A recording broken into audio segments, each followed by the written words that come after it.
Assalamualaikum warahmatullahi wabarakatuh. Alhamdulillah sahabat Zakat TV, kembali lagi bersama saya Regina Citra dalam program Suara Perempuan Muslimah. Kali ini saya akan mengangkat tema kehidupan yang sangat sehat sekali, dan yaitu tergabung dalam komunitas Good Life Society. Di samping saya sudah ada Mbak Fira. Assalamualaikum Mbak Fira. Mbak Fira, ceritain apa sih yang mendasari akhirnya Good Life Society ini hadir di masyarakat? Oke, Good Life Society itu jadi adalah sekelompok anak muda. Jadi kita adalah komunitas, isinya semuanya adalah anak-anak muda dan semua orang yang berjiwa muda yang ingin mengembalikan lagi kehidupan yang baik dalam kalangan anak muda. Kehidupan yang baik di sini maksudnya dengan mengembalikan moralnya. Jadi dengan biasanya kan selama ini itu semua hanya campaign. Tapi kalau kita alhamdulillah udah sampai dengan mengimplementasikan, mengimplementasikan dan membuat lingkungannya gitu, biar semuanya konsisten untuk tidak melakukan hal itu. Kegiatannya apa aja yang tergabung dalam Good Life Society? Kegiatannya sebenarnya kita banyak sekali. Jadi kegiatannya adalah implementasi dari 6 pilar itu pastinya. Jadi kalau misalkan untuk yang no littering, nggak buang sampah sembarangan, biasanya kita ada acara jalan sehat. Biasanya kita sebutnya bersihkan jalan, sehatkan badan. Itu selalu kita adakan setiap bersihkan jalan, sehatkan badan, yang biasa kita sebut BJSB. Nah itu biasanya kita laksanakan sebulan sekali di akhir bulan dan pas lagi Car Free Day. Kita jalan sehat sambil bersih-bersih sampah yang ada di sepanjang jalan yang kita lewatin, betul. Dengan kita bawa kantong sampah sendiri segala macam gitu. Selain itu kita ada juga yang namanya NAC Good Life. Jadi itu tuh seminar, kita ngadain ini kayak training motivasi, roadshow ke sekolah-sekolah SMP sama SMA targetnya. Dan itu untuk campaign tentang 6 pilar dasar kita itu ke anak-anak muda, terutama kan yang masih sekolah kan masih labil ya Mbak biasanya gitu.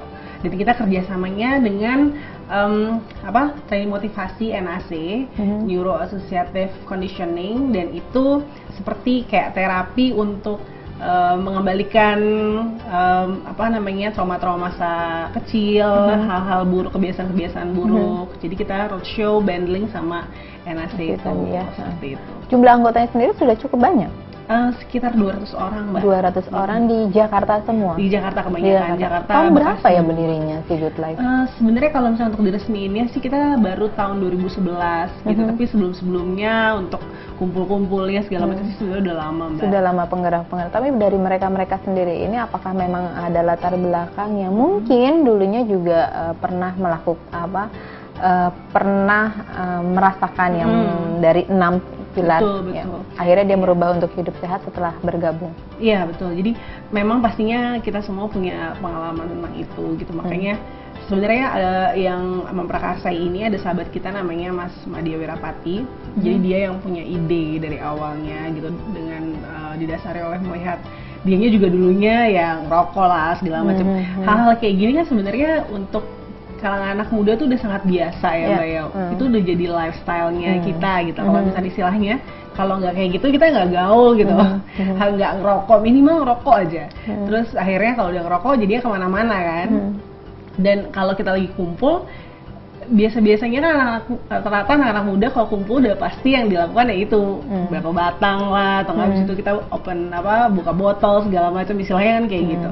Nah awalnya didasari dengan kayaknya dia tergerak untuk merubah dirinya awalnya, terus merubah dirinya, akhirnya ngelihat teman-temannya, aduh kok kayak gini sebenarnya emang nggak boleh dan nggak boleh dibiasain juga buat kedepannya gitu. Akhirnya diskusi, ngobrol sama teman-teman, sama kita teman-teman dekat gitu, sering nongkrong bareng, akhirnya kita satu visi untuk bisa berubah awalnya dari diri kita sendiri. Akhirnya kita pelan-pelan setelah sekian lama merubah diri, tapi kita mikirnya gini, kalau misalkan akhirnya kita nggak ngebangun lingkungannya, kita nggak akan konsisten untuk selalu seperti itu. Artinya ya hanya segelintir orang dan tidak menjadi sesuatu penggerak yang baik akhirnya. Iya seperti itu. Makanya kita mencoba untuk menciptakan komunitas ini. Gitu, Mbak. Nah untuk komunitas ini sendiri gitu, ketika proses awalnya kan mungkin tidak mudah ya. Apalagi kita bicara anak muda yang penuh dengan resistensi gitu loh, senang dengan gaya hidup yang sekarang mungkin sedikit bisa dibilang tanda kutip agak susah diatur gitu. Bagaimana pendekatan-pendekatan yang dilakukan oleh Good Life Society? Pendekatan-pendekatannya biasanya kita dari awalnya dari teman-teman terdekat dulu pastinya,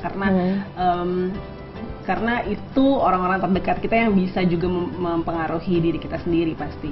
Nah setelah itu kita ajak mereka ke kegiatan-kegiatan yang tadi, salah satunya itu beberapa kegiatan yang sering kita lakukan setiap bulannya. Itu pelan-pelan akhirnya kita roadshow yang seperti tadi juga gitu. Terus kita ajak beberapa seperti NAC tadi itu kan dia tuh seminar motivasi yang memang seperti terapis juga gitu. Jadi dengan dibantu oleh nasihat-nasihat terapisnya segala macam, akhirnya kita juga bisa menguatkan kitanya juga secara ilmu yang mungkin kita nggak pahami gitu. Mungkin kita pahamnya dari apa namanya, perilaku masyarakatnya aja, karena yang berkenaan dengan kehidupan kita sehari-hari. Seperti itu sih Mbak. Memang sangat susah sih sebenarnya untuk merubah tuh kan susah sekali. Tapi paling nggak kita lakukan pelan-pelan, terus kita ajak teman-teman media juga kayak sekarang gitu. Jadi ada beberapa teman-teman kita yang kerja di media, terus kita masuk juga dari mereka untuk publish tentang kegiatan kita seperti itu. Dari sosial media sih yang paling efektif. Akhirnya teman-teman semuanya jadi banyak yang tahu tentang kita gitu. Nah, artinya ketika penggeraknya gitu kan berarti sudah menyiapkan diri untuk memberikan contoh gitu ya kepada mereka. Apakah memang pada saat kita masuk gitu atau yang penggeraknya tersebut itu enam-enamnya sudah tidak melakukan gitu? Alhamdulillah sih kayak gitu Mbak. Alhamdulillah ya. Jadi makanya tadi yang seperti saya bilang, memang kitanya dulu nih pengurus-pengurusnya gitu, pendirinya untuk tidak melakukan hal itu dan berusaha untuk konsisten. Dari sekian lama kita berusaha untuk konsisten tidak melakukan hal seperti itu. Cuma ya itu, kalau misalkan kita lakukan cuma dengan beberapa segelintir orang aja, karena itu cuma minoritas, akhirnya mungkin cepat terpengaruh sama mayoritas yang lainnya kan. Makanya kita coba menggait sebanyak-banyaknya orang yang kita bisa gitu. Untuk pertemuannya rutin? Untuk pertemuannya sih sebenarnya kita ya ada rutin. Kita juga ada program rumah belajar kita, Mbak. Jadi rumah belajar kita itu salah satu program untuk mendidik adik-adik yang kurang mampu. Kita kerja sama beberapa panti, dan itu yang memang paling intens kita lakukan seminggu sekali biasanya. Itu dia di weekend, Sabtu atau Minggu. Jadi setelah kita berkegiatan kerja atau kuliah segala macam, kita lakukan itu. Kita ada gathering juga sebulan sekali. Terus di luar dari acara-acara program yang kita lakukan seperti tadi saya bilang, yang roadshow segala macam. Gitu. Apa sih pandangan Vira sendiri mengenai anak muda kita sekarang? Tapi jangan dijawab dulu ya. Kita akan kembali setelah yang satu ini. Sahabat Zakat TV, jangan kemana-mana. Kita akan kembali ya setelah yang satu ini.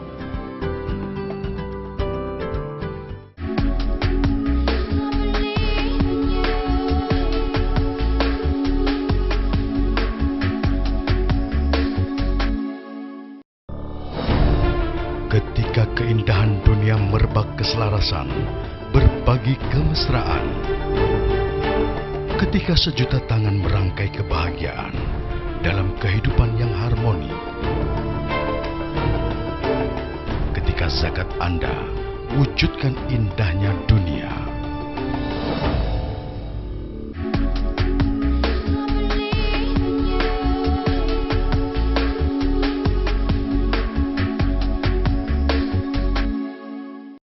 Sahabat Zakat TV, masih bersama dengan Vira dan juga saya Regina Citra dalam program Suara Perempuan Muslimah. Mbak Vira, apa sih pendapat atau pandangan Mbak Vira mengenai anak muda sekarang sama gaya hidup ya? Iya betul sekali.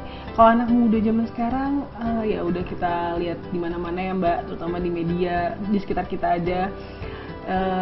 Apa ya istilahnya, banyak banget pengaruh-pengaruh buruk dari luar sih sebenarnya, yang akhirnya membuat budaya kita yang timuran, yang sopan segala macam itu akhirnya jadi menipis, jadi berkurang sekali gitu.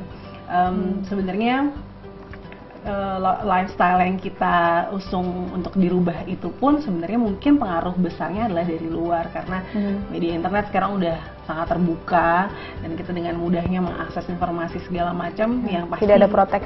Betul, itu yang sangat ditakuti kan, apalagi untuk anak-anak generasi yang di bawahnya kita nih yang masih kecil-kecil gitu. Nah itu akhirnya kalau menurut saya jadi membuat degradasi moral sih sebenarnya. Itu yang paling momok yang paling serem sebenarnya gitu, karena untuk kedepannya kan kita semua yang menggantikan pemerintahan yang sekarang nih Mbak. Jadi kalau misalkan kitanya mengalami banyak degradasi moral, terus hidupnya aja nggak sehat, otomatis kan pasti pikirannya juga nggak sehat gitu. Jadi pengaruh ke bangsanya otomatis sangat besar, sangat buruk lah gitu. Artinya kan komunitas ini juga sebelumnya melakukan riset ya, makanya terbentuklah Good Life Society ini. Dari 6 pilar tersebut, apa sih yang kita bisa bilang sangat memprihatinkan, itu sangat miris anak muda itu? Kalau ya betul sekali, kalau Mbak bilang tadi kita ngadain riset, benar. Makanya kita akhirnya memutuskan 6 pilar ini yang kita usung gitu. Kalau yang paling miris dan paling mendasari dari 6 pilar tersebut, diawali dari ngerokok sih Mbak. Jadi terakhir sekitar 2 minggu atau 3 minggu yang lalu ya, kita teman-teman dari Good Life itu ada diskusi terbuka sama AIESEC. AIESEC itu adalah NGO dari PBB seperti itu. Kita ada open discussion sama beberapa perwakilan dari beberapa negara yang masuk dalam AIESEC itu. Ada dari Brazil, ada dari Pakistan, India, apalagi kemarin ya, pokoknya ASEAN, beberapa negara di ASEAN. Dan itu semuanya adalah anak muda. Dan pada saat itu topik kita adalah mengenai rokok. Dan mereka semua ternyata telah mengadakan riset. Mereka buat slide yang isinya benar-benar riset langsung yang mereka lihat dari kebiasaan buruk merokok di negara mereka, dan terutama di ASEAN. Seperti itu. Dan yang paling buruk adalah di Indonesia. Di Indonesia. Dari sekian banyak negara ASEAN, Indonesia paling buruk. Sangat buruk. Jadi dari semua slide yang mereka tampilkan, dari semua presentasi yang mereka tampilkan, itu sangat nonjok kita gitu, karena istilahnya gitu. Karena semuanya itu bilang bahwa yang terburuk, korban yang terbanyak, yang meninggal setiap tahunnya, terus iklan yang terbanyak, iklan yang paling terbuka mengenai rokok adalah di Indonesia. Karena bahkan di India sekalipun, yang negaranya tidak jauh lebih baik sebenarnya dari negara kita ya, untuk transportasi dan segala macamnya, itu aja terakhir mereka ada iklan rokok tahun 1970 sekian. Terakhir? Iya. Oh ya? Dan setelah itu mereka udah tidak lagi mempublikasi tentang rokok. Sedangkan ketika mereka datang ke Indonesia, ada beberapa di antara mereka baru pertama kali datang ke Indonesia, terus mereka cerita baru datang billboard ke Indonesia, billboardnya yang pertama kali mereka lihat itu segede-gede itu tentang rokok. Dan begitu raksasanya kan company rokok di Indonesia yang tak terkalahkan. Makanya mereka pun seperti itu mengalaminya, bahwa company rokok itu memang besar gitu pengaruhnya, apalagi ke pemerintah. Dan otomatis kalau di Indonesia kan sangat mengendalikan. Makanya sangat susah kita. Dan itu adalah impact-nya tadi ya, generasi muda itu mungkin jadinya sudah menyalahgunakan gitu loh. Dulu mungkin di umur sekian gitu, paling tidak ketika kita sudah bekerja, kalau memang bisa beli rokok ya beli sendiri gitu. Betul. Tapi kalau sekarang kan pada akhirnya banyak anak kecil yang sudah dipekerjakan gitu ya. Pada akhirnya membeli rokok. Apalagi kalau kita ngeliat di pinggir jalan, di lampu merah, di kolong jembatan gitu kan. Nah, itu menjadi salah satu yang sangat memprihatinkan. Pilar yang kedua apa? Untuk anak muda sekarang. Jadi kalau pilar yang berikutnya no drugs. Nah, itu salah satu pengaruhnya juga setelah rokok. Jadi ketika kita ngerokok, otomatis kan akhirnya yang mencoba lagi, yang lebih tinggi tingkatannya. Iya betul. Dan cukup cuman yang. Dan kalau dari hasil risetnya juga sangat. Iya, itu. Pokoknya di hasil riset beberapa negara itu Indonesia. Dan kemarin itu sebenarnya kita lebih menekankannya memang pada rokok sih. Tapi kalau misalnya narkoba, salah satu yang cukup terbuka pasarnya itu memang Indonesia seperti itu. Itu sangat kitanya juga sangat malu kan ya ketika itu. Dan akhirnya waktu itu kita juga akhirnya berpikir bahwa ya memang siapa lagi gitu yang bergerak untuk bisa merubah hal itu kalau bukan pertama diawali sama diri kita sendiri gitu. Setelah itu kita ajak orang sekeliling kita yang terdekat seperti itu. Itu yang sangat menakutkan. Dan satu lagi yang sangat juga memalukan, mereka semua udah nonton video yang anak kecil rokok, yang ada anak bayi itu masih umur berapa ya, kalau 2 tahun kalau nggak salah. Itu mereka itu rokok, terus akhirnya mereka semua komentar, ini nih beneran atau bukan ya gitu. Tapi mereka pun akhirnya tahu, dan sebelum klarifikasi ke kita juga mereka pun kayaknya emang pasti ini bener, terus orang tuanya mereka tuh di mana. Bahkan kalau di negara mereka, di Brazil, di Pakistan, di India segala macam, ngomongin obesitas aja Mbak, itu yang disalahkan adalah orang tua. Dan obesitas, anak-anak yang obes itu karena lingkungan yang terdekat, internal ya, itu pasti dari orang tuanya. Betul. Anak-anak obesitas aja itu yang dikasih punishmentnya orang tua, dan mereka concern sekali akan hal itu, apalagi yang anak yang merokok. Jadi mereka sangat-sangat murka gitu kayaknya lihat orang tuanya di mana gitu. Dan itu yang tidak dilakukan apapun sebenarnya di negara kita oleh pemerintah kita. Nah, untuk Good Life Society sendiri ya gitu, begitu melihat riset by riset, terus udah gitu melakukan seminar, edukasi kemana-mana gitu kan, ada nggak yang menjadi kayak pasien khususnya gitu yang melakukan terapi? Ada nggak? Kalau itu sih kita dari teman-teman sekitar gitu, seperti mereka kebanyakan yang ikut gabung di kita memang yang tahapannya belum terlalu adik ya Mbak ya. Misalkan kalau adiktif sama narkoba atau apa gitu, alhamdulillahnya belum yang seperti itu. Tapi kita pun sekarang lagi ingin ke tahap itu gitu, merambah ke yang memang mereka misalnya contohnya lembaga-lembaga rehab seperti itu.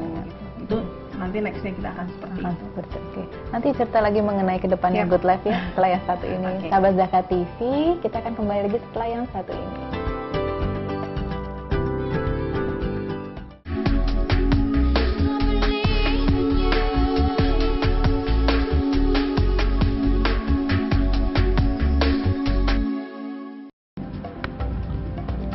Semangat kemenangan harus berasal dari sportivitas yang datang dari hati. Saya Bawang Pamungkas, saya zakat di Dompet Duafa. Keluarga adalah sumber inspirasi saya. Kehangatannya datang dari hati. Saya Inneke Kusharawati, saya zakat di Dompet Duafa. Berbagi memudahkan rezeki, karena datang dari hati. Saya Ipo Santosa, zakat di Dompet Duafa. Dompet Duafa.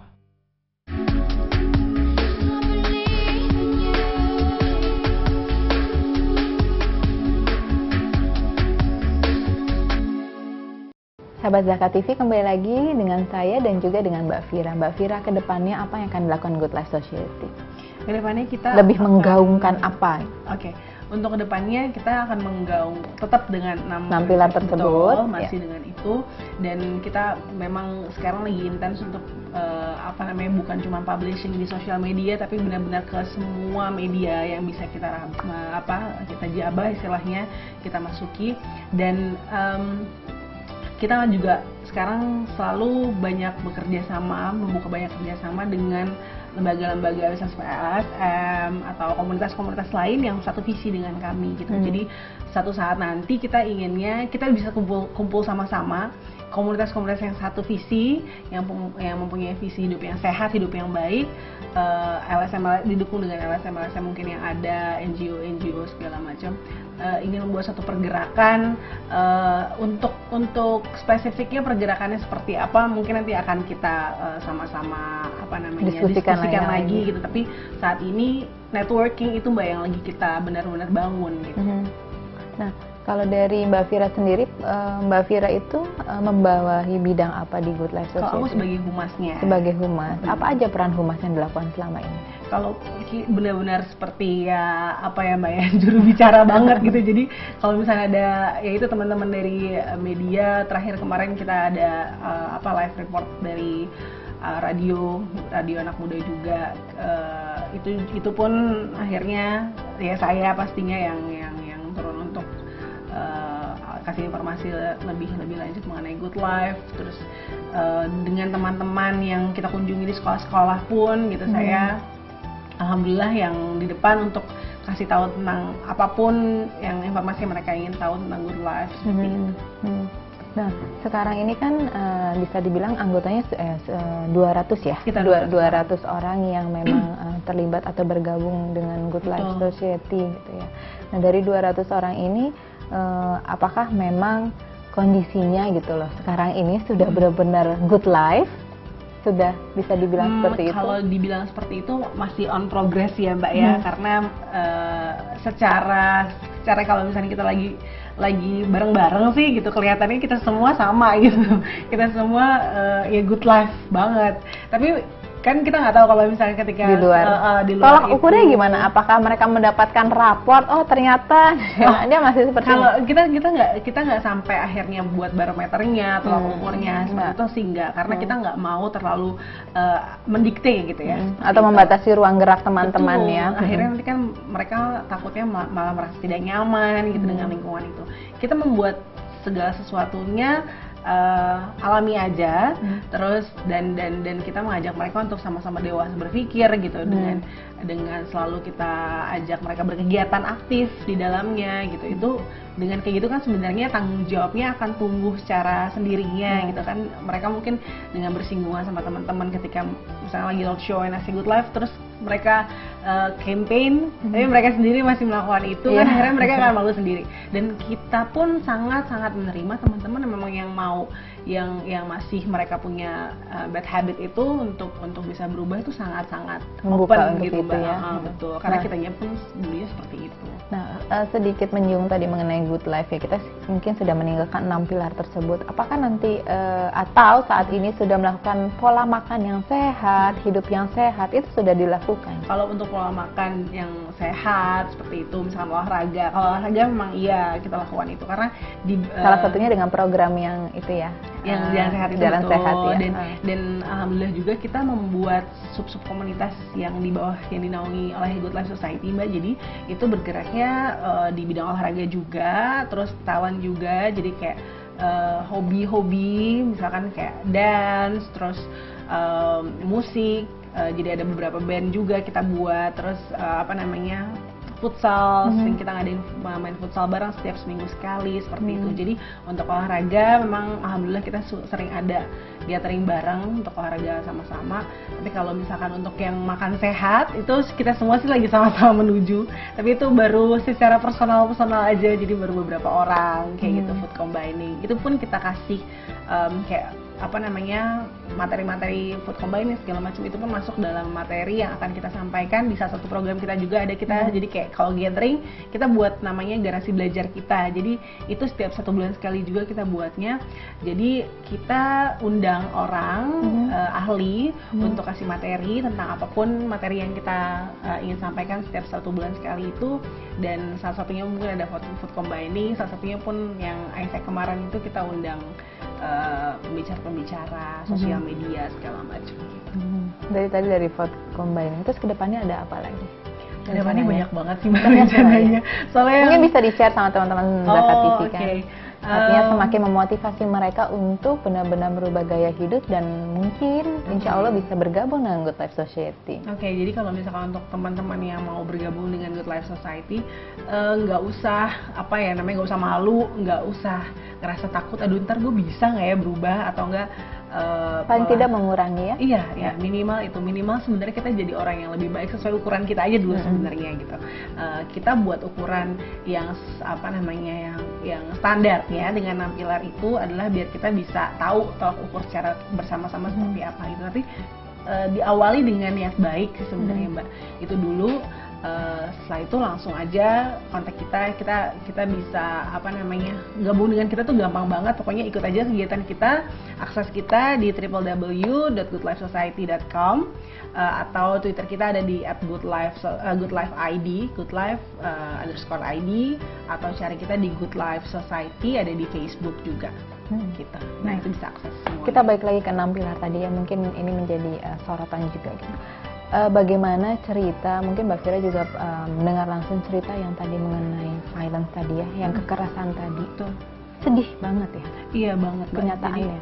Itu terjadinya soalnya juga di kalangan anak-anak muda sih ya Mbak ya, terutama di sekolah, di lingkungan yang harusnya mendidik kita untuk tidak berbuat buruk sebenarnya kan gitu, di bangku sekolah. Case apa yang menyedihkan Mbak? yang sangat-sangat menyedihkan yang terakhir, kalau buat saya pribadi sih yang tentang kekerasan anak itu udah paling pol sebenarnya, itu yang paling menyedihkan karena anak kecil gitu yang harusnya istilahnya kayak pagar makan tanaman kan, kalau yang terjadi saat ini yang kita tahu gitu, harusnya yang menjaga itu justru malah mereka yang merusak anak-anak kecil itu. Dan yang terakhir ada di SMA, yang kita dengar juga di SMA yang bagus, yang masuk situ juga susah, tapi ternyata malah ada banyak kekerasan di situ, bahkan akhirnya meninggal dunia sahabat-sahabatnya. Dan itu salah satu budaya yang sering sekali dilakukan ketika kalau kita sebutnya ospek ya, gitu. Dan itu pun kalau nggak salah dulu juga sudah turun menurun. Akhirnya turun menurun, dan jadinya kita bangga melakukan hal itu gitu. Padahal ternyata banyak yang dirugikan. Itu sih Mbak. Makanya akhirnya tadinya sebenarnya cuma 5 awalnya pilar kita, tapi ya itu semakin menggelisahkan kejadian itu.